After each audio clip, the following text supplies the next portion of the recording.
রবের প্রধান অর্থই হচ্ছে রব মানে আইনদাতা, রব মানে রিজিক দাতা, রব মানে অভিভাবক, রব মানে উকিল। একটা একটা করে যখন মেলাতেন যে আমি আল্লাহর আইন মানতে পারি, তো আমার 3.5 হাত বডির ভেতরে আল্লাহর আইন চলে কিনা দেখি। সেলুনে যাওয়ার পরে দেখবেন ওখানে কয়েকজনের ছবি টাঙানো আছে। কোন কাঠ দেবেন দেখে দেখে বলেন আপনি কি শাহরুখ কাঠ না অজয় কাঠ? কোন দোকানে আজ পর্যন্ত এটা লেখা থাকে না যেখানে সুন্নাত অনুযায়ী চুল কাটা হয়? পেয়েছে? মসের দিকে তাকালে আপনার মস রসুলের মতো হচ্ছে না, দাড়ির দিকে তাকালে আপনার দাড়ি রসুলের মতো হয় না। বারবার এই ত্বকে যদি কেউ খোর লাগায়, বেরেট লাগায়, তাহলে এই ত্বক নষ্ট হয়ে যায়। 2 নম্বরে আপনার যৌন শক্তি আল্লাহ নষ্ট করে দেয়। আপনার চেহারা সুন্দর লাগবে, অনেকে মনে করে যে আমার যুবক যুবক লাগে, এদিকে ব্যাটারি যে ফিউজ হয়ে যাচ্ছে ওটা পাচ্ছে। আশা করছি এটা করবেন, আপনি হালকা রাখেন, দরকার হয় যদি লজ্জা লাগে তো অন্তত শুরু করেন, দেখবেন লজ্জা কেটে যাবে। আর রাসূলের সুন্নতের ভেতরে আমার মনে হয় যত সম্মান আল্লাহ লুকিয়ে রেখেছে, এর বাইরে যত স্মার্ট আর স্মার্টনেস মনে হয় আপনাকে, না, ওটা শয়তান আপনাকে একটা শোভনীয় জিনিস দিয়ে ধোকায় ফেলে রেখেছে। যারা বেশি বেশি দাড়ি কাটে বা চাষে, তাদের 2টা ক্ষতি হয়। 1 নম্বরে তাদের এই ত্বক নষ্ট হয়ে যায়, 2 নম্বরে যৌন শক্তি হ্রাস পায়। জোরে বলেন নাউজুবিল্লাহ।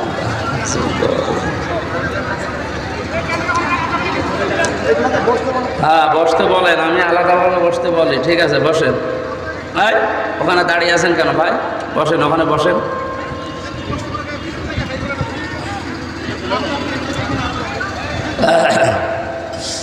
নাহমাদুহু ওয়া নাস্তাঈনুহু ওয়া নাস্তাগফিরুহু ওয়া নু'মিনু বিহি ওয়া নাতাওয়াক্কালু আলাইহি ওয়া নাউযু বিল্লাহি মিন শুরুরি আনফুসিনা ওয়া মিন সাইয়্যাতি আমালিনা।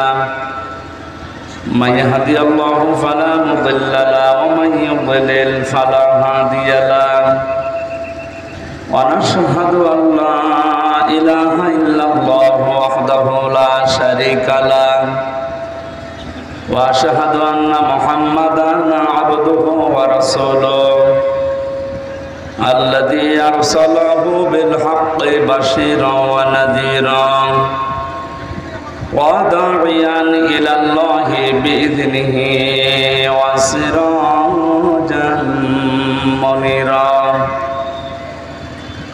فقد قال الله تعالى في كلامه المجيد وبرهانه التوحيد জবান খুলে পড়েন আউযু বিল্লাহি মিনাশ শাইতানির রাজিম।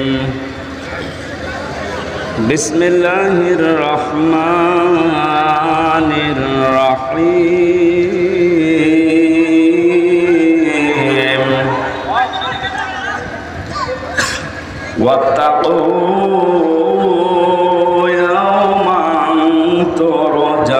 ترجعون فيه إلى الله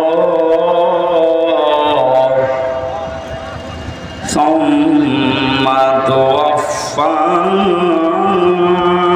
كل نفس ما كسبت وهم لا يظلمون.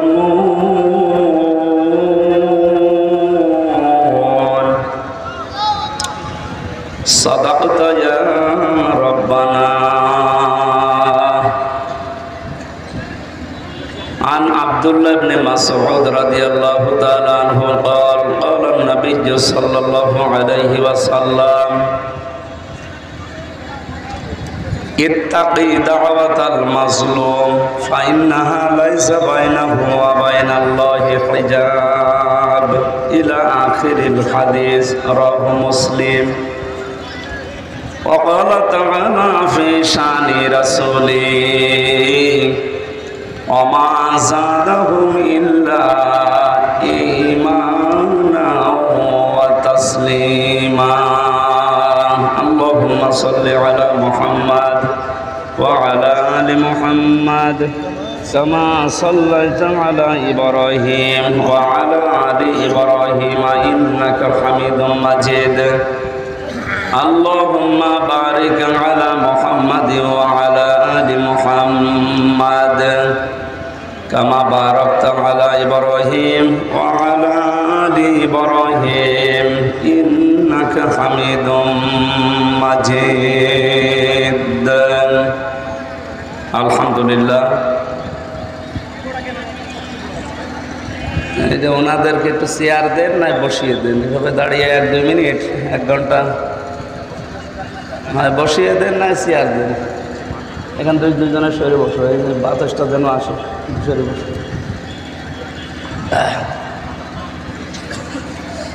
দিনাজপুর জেলার কাহারোল থানার অন্তর্গত কামল মির্জাপুর পূর্বপাড়া এলাকার যুব সমাজের উদ্যোগে তাফসিরুল কোরআন মাহফিলের সমাধান সভাপতি জনাব মোহাম্মদ আখতারুল ইসলাম সারা জীবন জ্ঞানের আলো ছড়াচ্ছেন, এখনো ছড়িয়ে যাচ্ছেন। আল্লাহ রাব্বুল আলামিন তার জীবনকে কোরআনের আলোয় উদ্ভাসিত করে দিন, আমিন। প্রধান অতিথি মাননীয় জাতীয় সংসদ সদস্য কাহারোল বীরগঞ্জ দিনাজপুর 1 অত্র এলাকার কৃতি সন্তান জনাব আলহাজ মোহাম্মদ জাকারিয়া জাকা আতাল্লাহু উমরাহু ওয়া বারাকাল্লাহু ফি হায়াতি, বলেন আমিন। এতক্ষণ যারা আলোচনা করলেন মাওলানা আবু বকর সিদ্দিক, মাওলানা হারুনুর রশিদ, আলেমদের হায়াতে তাজ্জেবা সিহাতে কুল্লিয়া কামনা করছি, আমিন।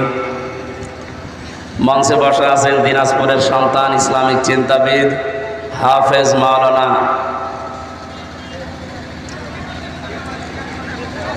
মাহফুজুর রহমান দিনাজপুরি, মাওলানা হোসাইন আহমেদ মাহফুজ, নাম না জানা অন্যান্য উলামায়ে কেরাম, সামনে বসা মুসলমান ভাইরা, পর্দার আড়ালের সম্মানিতা মা এবং বোনেরা, প্রশাসনের ভাইরা, প্রাণ প্রিয় দিনাজপুরবাসী, দল মত নির্বিশেষে কোরআনের এই অনুষ্ঠানে দিনের বেলা প্রচণ্ড গরমে সব কিছু বাদ দিয়ে কোরআন শোনার জন্য, বোঝার জন্য যারা এসেছি খুশি হয়ে বলছে আলহামদুলিল্লাহ।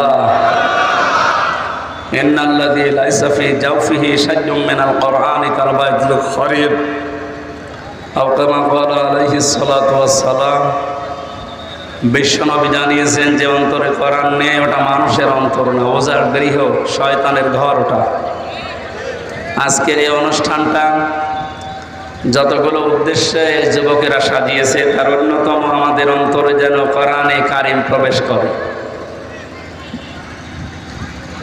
নবীজি জানিয়েছেন মান ক্বারাআল কোরআনা ফাস্তাযহারাহু ফাহাল্লা হালালাহু ওয়া হাররামা হারামাহু আদখালাহুল্লাহুল জান্নাহ ওয়া শাফাআহু ফি আশারাতিন মিন আহলি বাইতিহি কুল্লুহুম ক্বাদ ওয়াজাবাত লাহুন নার। তিরমিজি শরীফের হাদিস। যে ব্যক্তি কোরআন পড়ে আর কোরআনকে ইজহার করার জন্য, স্পষ্ট করার জন্য, বিজয় করার জন্য, দাঁড় করানোর জন্য, প্রতিষ্ঠা করার জন্য, কায়েম করার জন্য 99টা অর্থ আছে। কোরআন যে পড়বে এবং কোরআনকে বিজয় করার জন্য যারা চেষ্টা চালাবে আর এর হালালকে হালাল জানবে, হারামকে হারাম জেনে ছেড়ে দেবে, আল্লাহ তাকে জান্নাতে প্রবেশ করাবে না করিয়েছে। এখানে কত আলেম বসে আছে দেখতে পাচ্ছেন না? আদখালা এটা মাঝি, আদখালা ইয়াদখিলু, এ শব্দের বাংলা অর্থ দাঁড়ায় আপনাকে আল্লাহ জান্নাতে প্রবেশ করিয়েই দিয়েছে। এখানে ফাইল বা কর্তা নবীজি না, আমির হামজা না, সরাসরি আল্লাহ। আদখালাহুল্লাহুল জান্নাহ, আল্লাহ নিজে দায়িত্ব নিয়ে আপনাকে জান্নাতে প্রবেশ করাবে। এখানে শর্ত পেয়েছি আমরা 4টা। কয়টা বলেন তো? এটা একটা ক্লাস চলছে, কোরআনে কারিমের 1-1.5 ঘন্টা ক্লাস হবে এখানে। যেভাবে ক্লাসে জবাব দেওয়া লাগে ওইভাবে জবাব দেবে। এক ছেলে এসে কাঁদছিল বাবার কাছে, ওই ছেলে কাঁদিস কেন? কথা বলছে না। কি হয়েছে? কথা বলছে না, কাঁদিস? যে রেজাল্ট দিয়েছে। রেজাল্ট দিয়েছে তো ভালো, পাশ করেছিস না ফেল? কথা বলে ধমক দিয়েছে কি? বলছে আব্বা পাশ ফেল করলেও তো কথা ছিল, ছিলাম 5-এ নামিয়ে দিয়েছে 3, এখন আমার 5-এ উঠতে আরো 2 বছর লাগবে। তা আমরা 1 ঘন্টা ক্লাস নেব, ক্লাসের পরে যেন অন্তত রোল নাম্বার যাদের 3 আছে যেন 2 হয়। আপনি এমন ছাত্র হয়ে আজকে বাড়ি যাবেন না যেন 5-এ থাকলে আবার 3 নামিয়ে দেওয়া লাগে। যেহেতু শিক্ষক আমাদের এখানে বসে আছে, জবাব দেবেন ছাত্রের মতো। এটা কি চলছে বলেন তো? ক্লাস চলছে। শর্ত পেয়েছি হাদিসের প্রথম অংশে 4টা, যদি কেউ পূরণ করতে পারে। এই যে মাঝখানে ফা আছে, ফা শব্দটা আরবি গ্রামার অনুযায়ী 19টা অর্থে ব্যবহার হয়। তার 3 নাম্বার অর্থ হচ্ছে আগে বর্ণনা করা কোনো বিষয় যদি আপনি মানতে পারেন, পরের বিষয় আল্লাহ আপনার উপরে কার্যকারী করবেই। প্রথমগুলো একটা একটা করে দেখি তো। যে ব্যক্তি কোরআন পড়ে কি করে বললাম না, জবাব দেবেন।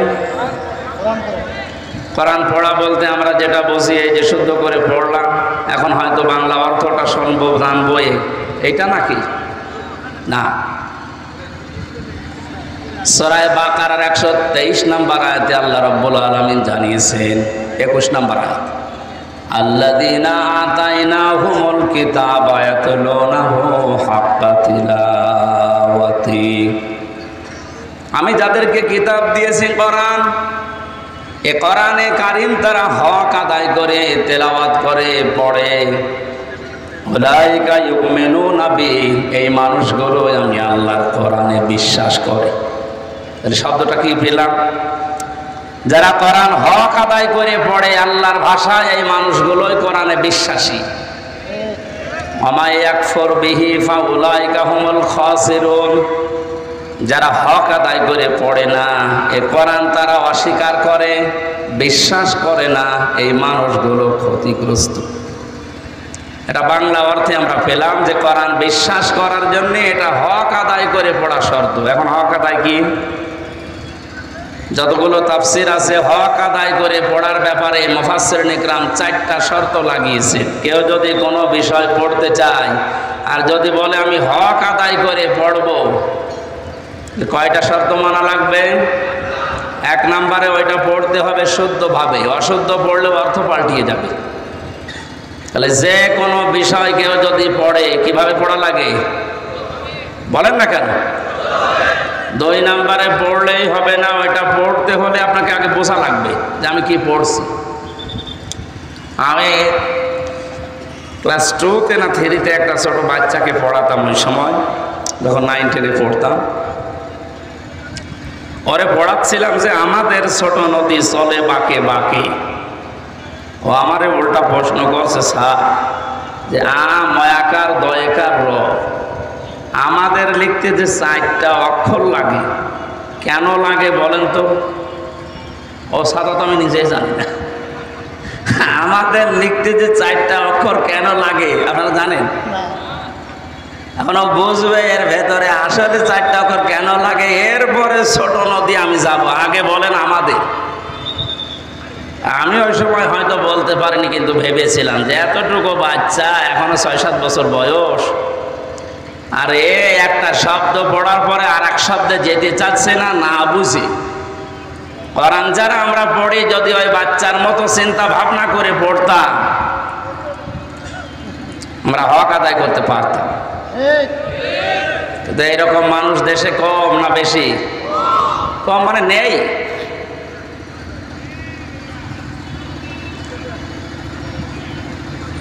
একশো জনের 95 জন কোরআন শরীফ শুদ্ধ করে পড়তে পারে না, এটা জরিপে পাওয়া যায়। আর অর্থ বোঝার জন্য, ব্যাখ্যা বোঝার জন্য 100 জনের মাত্র 1 জনকে জরিপ পাওয়া যায়, 99 জন নেই। এই যে রিপোর্টগুলো বলছে, রিপোর্টগুলো কি সুখবর বয়ে আনছে না দুঃসংবাদ বয়ে আনছে? আল্লাহ জাতিকে যেন হেফাজত করে। আপনি কোরআন পড়তে পারেন না, ভেতরে একটু আফসোস আসে না আপনার? যে আল্লাহ আমার কাছে একটা চিঠি পাঠিয়েছে, কি পাঠিয়েছে এইটা যদি আমি কোনোদিন না পড়ি না বুঝি, তা আমার বাস্তব জীবন তো পুরাটা ব্যর্থ। যারা মেয়ে লোককে ভালোবাসে, এ মেয়ে লোকের একটা চিঠি পাওয়ার পরে কত কায়দায় পড়ে, না বুঝতে পারলে দরকার হয় যে বোঝে, তার কাছ থেকে ৩-৪ বার বোঝার জন্য চেষ্টা চালায়, প্রতিটি শব্দ বুঝে বুঝে পড়ে। এ তো প্রতি শব্দ বুঝে পড়লেই সওয়াব হয় নাকি? অথচ কোরআনে কারিমের প্রতিটি শব্দ বোঝার জন্য কেউ যদি চেষ্টা চালায়, ও যদি নাও বোঝে, নবীজি জানিয়েছেন ৫০০ রাকাত নফল নামাজের সওয়াব হয়। এখানে কয়েকজন আলেম বাদ দিয়ে যারা আছি, আমি সহ, যদি জিজ্ঞাসা করা হয় পুরা কোরআনের প্রতিটি শব্দের অর্থ, শাব্দিক অর্থ জানেন, কেউ হাত তুলতে পারবে না। অথচ নরসিংদীর ভাই গিরিশচন্দ্র সেন হিন্দু মানুষ, এলাকায় হিন্দু নেই, আপনাদের স্বজাতি। এই লোকটা পড়া কোরআনে কারিম এমন পড়া পড়েছিল, এমন বোঝা বুঝেছিল, প্রতিটি শব্দের ৩৩টার উপরে তার অর্থ জানা ছিল, না তো তাফসীর লিখলো কি করি? বলেন আমাদের ধর্মের মানুষ না, এই লোকটা একটা হিন্দু মানুষ। কোরআন আমাদের চাইতে পড়েছে বেশি, বুঝেছে বেশি, লিখেছে বেশি, কথা বলেন না কেন? সে অন্য ধর্মের মানুষ হয়ে যদি এত বেশি সময় দিতে পারে আল্লাহর কোরআনের পেছনে, আমরা যারা বিশ্বাস করি আল্লাহকে, আমাদের একটু সময়ের পেছনে দেওয়ার দরকার না? একটু চিন্তা আসে না আপনার যে ৪টা সূরা জানেন, ৪টা সূরার একটাও আপনি বোঝেন না যে কি বললেন আল্লাহর কাছে? হযরত তালহা রাদিয়াল্লাহু তাআলা আনহা নামাজে দাঁড়িয়েছিলেন, পাশেই তার বাচ্চাটা খেলা করছিল। পাহাড়ি এলাকা থেকে একটা সাপ এসে বাচ্চাটাকে জড়িয়ে ফেলেছে। হযরত তালহা নামাজে আছে, এই জন্য স্ত্রী তাকে ডাক দেন নাই। আশপাশের মানুষগুলো ডাক দিয়ে সাপটাকে মেরে বাচ্চাটাকে বিপদমুক্ত করে দাঁড়িয়ে আছে। নামাজ শেষ হয়ে গেল, জিজ্ঞাসা করলেন স্ত্রী, এত মানুষ বাড়ির ভেতরে কি করে? স্ত্রী বলে সুবহানাল্লাহ, আল্লাহু আকবার। আর যখন নামাজে ছিলেন ওই সময় পাহাড়ি এলাকা থেকে একটা সাপ এসে বাচ্চাটাকে জড়িয়ে ফেলেছিল। আপনি নামাজে আছেন, এর জন্য আমি কিছু বলি না। আশপাশের মানুষজন ডাক দিয়ে সাপটাকে আমরা মেরে ফেলেছি, বাচ্চাটাকে এখন বিপদমুক্ত করে আমরা বসে আছি। ও স্বামী, এতগুলো কাজ সব তো আপনার সামনেই ঘটছিল, একটা বারের জন্যও কি নজর আপনার ওইদিকে যায় নাই? হযরতে তালহা বলেন, স্ত্রী, আমি যখন নামাজে ছিলাম আমার মালিকের সাথে আমার কথা হচ্ছিল। আমি যখন বলছিলাম আলহামদুলিল্লাহি রাব্বিল আলামিন, আমার যে মনে হচ্ছে আমার আল্লাহ মনে হয় এ কথার জবাব আমার কানের মধ্যে শুনিয়ে দিচ্ছে। স্ত্রী নামাজে দাঁড়িয়ে আল্লাহর সাথে যখন কথা হয়, যদি মন এদিকে ওদিকে চলে যায়, ওই নামাজ আর নামাজ থাকে না। কি বুঝে পড়ছিলেন নামাজে বলেন আপনি? আমাদের তো এরকমই পড়া হয় নাকি? এখানে হক আদায় করে পড়ার ৩ নম্বর অর্থ হচ্ছে আপনি যে জ্ঞান ওখান থেকে পাবেন, ওই প্রাপ্ত জ্ঞানের ওপরে প্র্যাকটিক্যাল লাইফে আপনি মিলাবেন, সেট করবেন। আপনি যতটুকু জানবেন অতটুকু বাস্তব জীবনে আপনাকে সেট করা লাগবে। আরে পড়তেছেন বসে বসে, আর আইতাল্লাযী ইউকাযযিবু বিদ্দীন ফাযালিকাল্লাযী ইয়াদউল ইয়াতীম ওয়ালা ইয়াহুদ্দু আলা তুআমিল মিসকিন। হঠাৎ একজন ফকির, একজন ভিক্ষুক এতিম এসে আপনার কাছে সাহায্য চেয়েছে, আপনি তেলাওয়াত করছিলেন। আপনার উচিত ছিল এই তেলাওয়াতকৃত আয়াতের যে অর্থ, যে ব্যাখ্যা, যে শিক্ষা, এটা আপনাকে এই মুহূর্তে কাজে লাগানো। আল্লাহ পাক এখানে জানাতে চাইলেন, হে নবী, আপনি কি ওই সমস্ত মানুষদেরকে দেখেছেন কিয়ামত হবে এটা বিশ্বাস করে না এরকম মানুষ? নবীজি বললেন, কই, আমার সামনে যারা আছে এরা তো মনে হয় সবই কিয়ামতে বিশ্বাসী। আল্লাহ পাক এখানে কয়েকটা গুণ দিলেন, বললেন না, যে মানুষগুলো ইয়েতিমের গলায় ধাক্কা দেয়, মিসকিনদেরকে খাবার দেয় না, খাবারের ব্যবস্থা করে না, উৎসাহ দেয় না মানুষকে, এরা আর যাই করুক আমি আল্লাহ বলছে এগুলো কিয়ামত বিশ্বাস করে না। তাহলে আপনার এই আয়াতের আমল ছিল কি? আপনি যখন পড়ছিলেন, একটা ভিক্ষুক, একটা এতিম অসহায় যখন এসেছে, আপনার সাধ্য অনুযায়ী তাকে কিছু না কিছু দেওয়া। এই আয়াত তো আপনাকে তাই বলছিল। কথা বলেন না কেন? এই জন্য সাহাবায়ে কেরামের জীবন পড়লে আমরা দেখি ওনারা কোরআনে কারিম সূরা নাস আর ফালাকের 11টা আয়াত পড়তে তাদের 11 দিন 15 দিন সময় লাগতো। আর আমরা এমন মুসলমান, এ সূরা আমারে পড়তে দেন, আমি 1.5 মিনিটে শেষ করে ফেলবো। তার মানে বোঝা যাচ্ছে হযরতে ওমর কোরআনে কারিম আমার মতো পড়তে পারতো না। হ্যাঁ, সূরা নাস ফালাক ওনার 11 দিন লেগেছে, আর আমার 1.5 মিনিট লাগে। তার সাথে আমার চাইতে ওনার পড়াশোনা কম ছিল। মানে যখনই পড়তেন কুল আউযু বিরাব্বিন নাস, আগে দেখতেন আমার আল্লাহ আয়াতে আমাকে কি জানিয়েছে, আগে দেখি। প্র্যাকটিক্যাল লাইফে দেখতেন যে কই আমি তো মিলাতে পারলাম না।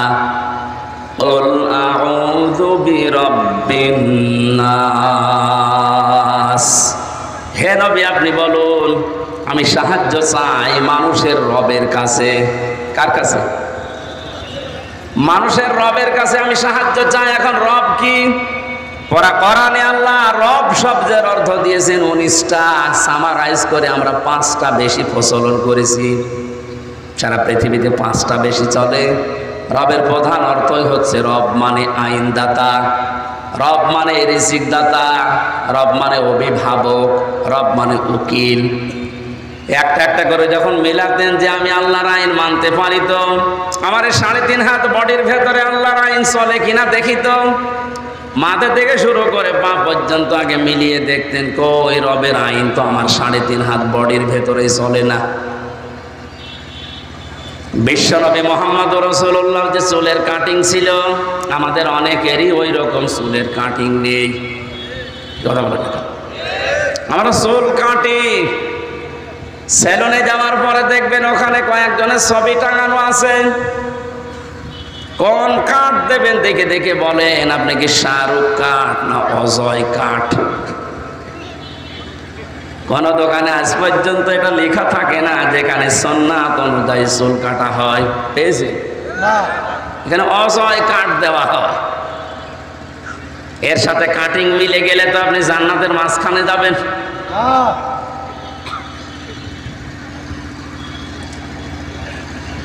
মাথার পরে আপনি নিচে নামেন একটা একটা করে। মসের দিকে তাকালে আপনার মস রসুলের মতো হচ্ছে না, দাড়ির দিকে তাকালে আপনার দাড়ি রসুলের মতো হয় না। অশিক্ষিত মানুষদের কথা বাদ দিলাম, শিক্ষিত মানুষ যারা লেখাপড়া করেন, আপনি কি এটা পড়েননি যে বারবার এই ত্বকে যদি কেউ খোর লাগায়, বেরেট লাগায়, তাহলে এই ত্বক নষ্ট হয়ে যায়। 2 নম্বরে আপনার যৌন শক্তি আল্লাহ নষ্ট করে দেয়। আপনি কিছু মনে করেন না, মানে অনেককে বলছি। শিক্ষিত মানুষ আপনার এটা কেটে ফেলেন কেন? অন্তত বড় করে না রাখেন, হালকা রাখেন। এটা বারবার চাষলে যে ত্বকের ক্ষতি হয় আপনি তো জানেন, আপনি পড়েছেন, আমি জানি আপনি পড়েছেন। আশা করছি আমি নরম ভাষায় যদিও বললাম, এটা যারা রাখেন না রেখে দেন, কাজে লাগবে। আপনার চেহারা সুন্দর লাগবে। অনেকে মনে করে যে আমার যুবক যুবক লাগে, এদিকে ব্যাটারি যে ফিউজ হয়ে যাচ্ছে ওটা এর পাচ্ছে। আশা করছি এটা করবেন। আপনি হালকা রাখেন, দরকার হয় যদি লজ্জা লাগে তো অন্তত শুরু করেন, দেখবেন লজ্জা কেটে যাবে। আর রাসূলের সুন্নতের ভেতরে আমার মনে হয় যত সম্মান আল্লাহ লুকিয়ে রেখেছে, এর বাইরে যত স্মার্ট আর স্মার্টনেস মনে হয় আপনাকে, না, ওটা শয়তান আপনাকে একটা শোভনীয় জিনিস দিয়ে ধোকায় ফেলে রেখেছে। আল্লাহ আমাদেরকে যেন বোঝার তৌফিক দেন। ডাক্তার জাকির নায়েকের যে সমস্ত বইগুলো আগে বের হতো দেখবেন ওর ভেতরে আমি পড়েছিলাম যারা বেশি বেশি দাড়ি কাটে বা চাষে তাদের 2টা ক্ষতি হয়। 1 নম্বরে তাদের এই ত্বক নষ্ট হয়ে যায়, 2 নম্বরে যৌন শক্তি হ্রাস পায়। জোরে বলেন নাউজুবিল্লাহ। এরপরে আপনি আর যত নিচে নামবেন তত বাস্তবতায় দেখতে পাবেন শরীরের ভেতরে কোনো সুন্নাতি চলছে না। মুহাম্মদুর রাসূলুল্লাহ পৃথিবীর বড় বড় রাষ্ট্রের দায়িত্বে যারা ছিল তারা যখন দেখা করতে আসতেন প্রতিনিধি দল নিয়ে, অথবা ঈদের দিন অথবা জমার দিন অথবা বিশেষ কোনো অনুষ্ঠানের দিন তিনি জুব্বা গায়ে দিতেন। আজকে 1 বছর পরে অনুষ্ঠানটা, এটা এলাকার জন্য বিশেষ দিন না? এক কথা বলে না কেন? অন্তত জুব্বা জামা যাদের আছে সুন্নত মনে করে আপনি ওইটা আজকে গায়ে দিয়ে আসতে পারতেন। আমার মনে হয় হাদিস বলা ঠিক হচ্ছে না, মানে অনেকের নেই তো। ঠিক আছে, ওসব দরকার নেই, আমি অন্য লাইনে চলে যাচ্ছি। ওনারা যখন আউযু বিরাব্বিন নাস বলতেন, দেখতেন রবের আইন আমার শরীরে, আমার পরিবারে, আমার সমাজে, আমার রাষ্ট্রে আছে কিনা। এগুলো মিলানোর পরে মালিকিন নাস এখানে যেতেন, এরপরে যেতেন ইলাহিন নাস। আমরা তো এভাবে মিলাই না, এই জন্য 1.5 মিনিটে সূরা নাস ফালাকের 11 আয়াত শেষ হয়ে যায়, আর ওনাদের 11 বছরও শেষ হতো না। এই জন্য যতটুকু পড়বেন তার উপরে প্র্যাকটিক্যাল লাইফ আগে মেলাবেন, এটা 3 নাম্বার শর্ত। 4 নাম্বার, যে জ্ঞান আপনি পেয়েছেন শুধু নিজে পড়বেন নিজে মানবেন হবে না, এটা যেন মানুষ মানে সেই ব্যবস্থা করে দেওয়ার চেষ্টা করবেন। বাংলাদেশের আলেমদের উস্তাদ, মাথার তাজ আল্লামা শাহ আহমেদ শফি রহমতুল্লাহ আলাইহি যতদিন পর্যন্ত কোরআন পড়েছিলেন এদেশে তার কোনো শত্রু ছিল না। না না, আন্দাজ বলেন কেন? কেউ ছিল না, ওনার কেউ চিনত না। দ্বিতীয় নম্বরে, যতদিনই কোরআন পড়েছে আর বুঝেছে, কোরআন বুঝেনি তা না, পুরা কোরআন শরীফ উনি বুঝতেন, ততদিনও কোনো শত্রু আমরা এদেশে পাইনি। বিশ্বে ওনাকে কেউ শত্রু মনেও করতো না। 3 নম্বরে, যতদিন কোরআনে কারিম নিজে আমল করেছে বাস্তব প্র্যাকটিক্যাল জীবনে যতটুকু পারে, শত্রু পাইনি। যখনই 4 নাম্বারটা বলেছে না এটা আমি মানুষকে মানাতে চাই, এর ভেতরে আছে ওয়াল্লাযীনা ইউযুনা রাসূলাল্লাহি লাহুম আযাবুন আলীম। সূরা তাওবা 10 নম্বর পারা 15 নম্বর পৃষ্ঠা 15 নম্বর লাইনের 61 নম্বর আয়াতের শেষের দিকে আছে, আল্লাহ পাক বলেন পৃথিবীতে যারা রাসূলকে কষ্ট দিচ্ছে ভবিষ্যতেও দেবে, এদের জন্য যন্ত্রণাদায়ক আযাব আমি আল্লাহ রেডি করছি। বলেন নাউজুবিল্লাহ। মানে যখন এইটা দেখেছিলেন যে নবীজির সম্মান নিয়ে সিনেমিনি খেলা হচ্ছে, না এটা আমি মানতে দেব না, এটা আমি মানুষকে মানাবো, তখনই তার নাম পাল্টিয়ে দিয়েছে তেতুল হুজুর। নাম কি তেতুল হুজুর? কি সুন্দর নাম দেখেন না, শাহ আহমেদ শফি, নামই পাল্টিয়ে গেছে। নবীজির হাদিসের দ্বিতীয় পয়েন্টে কিন্তু এইটাই ছিল, কোরআন যদি এই 4টা শর্ত অনুযায়ী আপনি পড়তে পারেন, ফাস্তাযহারাহু, এবং কোরআনকে যদি ইজহার করা, স্পষ্ট করা, বিজয় করার জন্য আপনি চিন্তা ভাবনা থাকে, আপনার কর্ম থাকে, তাহলে হালালকে হালাল আপনি মানতে পারবেন আর হারামকে হারাম মেনে চলতে পারবেন। এই জন্য মাঝখানে দেখবেন ফা আছে। বালাগাত মান্তিকের কায়দায়ও ফাটা প্রায় 9টা অর্থে ব্যবহার হয়। ফা শব্দটা যেখানে সেখানে আন্দাজে দেওয়া হয় না, আগে দেখা হয় পরে দেখা হয়। দেখতে পাওয়া যায় যে আগের শর্তগুলো যদি কেউ মেনে নিতে পারে, সত্যি সত্যি তখন ব্যাখ্যা দেওয়ার জন্য মাঝখানে ফা লাগানো হয়। নবীজির প্রতিটা শব্দ গবেষণামূলক, এমনিতে ফা না দিলে অর্থ হয়ে যেত। আপনি যত আলেম আছে জিজ্ঞাসা করেন তো, ফা হাল্লা হালালাহু কেন দেওয়া লাগবে? শব্দ তো প্রথমে ফাস্তাযহারাহু। যারা কোরআনকে ইজহার করাবে, দাঁড় করাবে, বিজয় করার চিন্তা ভাবনা করবে, তাহলে তার হালালকে হালাল, হারামকে হারাম মানতে পারবে। যদি কোরআন প্রতিষ্ঠিত না থাকে, বিজয় না থাকে, সেখানে হালালকে হালাল জানার পরও অনেকে ইচ্ছা করলেও মানতে পারে না। এই কথা বলে না কেন? এই যে পুলিশ ভাইরা দাঁড়িয়ে আছে, এ কোরআন যতদিন পর্যন্ত দেশে বিজয় না হবে, কায়েম না হবে, ওনারা যত ইমানদার দাবি করুক, ইচ্ছা করলেও হারামকে হারাম জানার পরও ছেড়ে দিতে পারছে না। আমার যে গাড়িটা এসেছে কুষ্টিয়া থেকে, এখান থেকে প্রায় 450 কিলো পথ আপনারা ছেড়ে দিলে, আমি যদি কুষ্টিয়ায় যাই কমপক্ষে 4 থেকে 5 জায়গায় ওনারা বলবো হুজুর দোয়া চাই। বললাম তো দোয়া তো কাহারুল থেকে করে আসলাম না, যে দোয়া নিয়ে এসেছেন ওই দোয়া দিয়ে যা। এখন যদি 4-5 জায়গায় যদি শুধু দোয়া দিতে দিতে যায়, এখানে দোষ আপনি ওনাদের না, কখন ওনাদের দোষ নেই। এখান থেকে একেবারে উপর পর্যন্ত আল্লাহর ওলি যারা বসে আছে। এখন যদি বলেন ইনারা না ইচ্ছা করলেও পারবে না, এটা কিন্তু জানে যে এটা হারাম। কারণ কোনো মানুষের জিনিস না বলে খাওয়া, না বলে নেওয়া, এর নাম চুরি। এর নাম কি? আর কারো মন থেকে কোনো জিনিস যদি দিতে না চায়, জোর করে নেওয়া হারাম। আমি তো এমনি এমনি দোয়া দিয়ে দিয়েছি নাকি? এখানে কোরআন যদি এজহার না থাকে, কায়েম না থাকে, আপনি ইচ্ছা করলেও হারামকে হারাম জানার পরও ছেড়ে দিতে পারবেন না। আপনাকে বাধ্য করবে ওই পরিবেশ।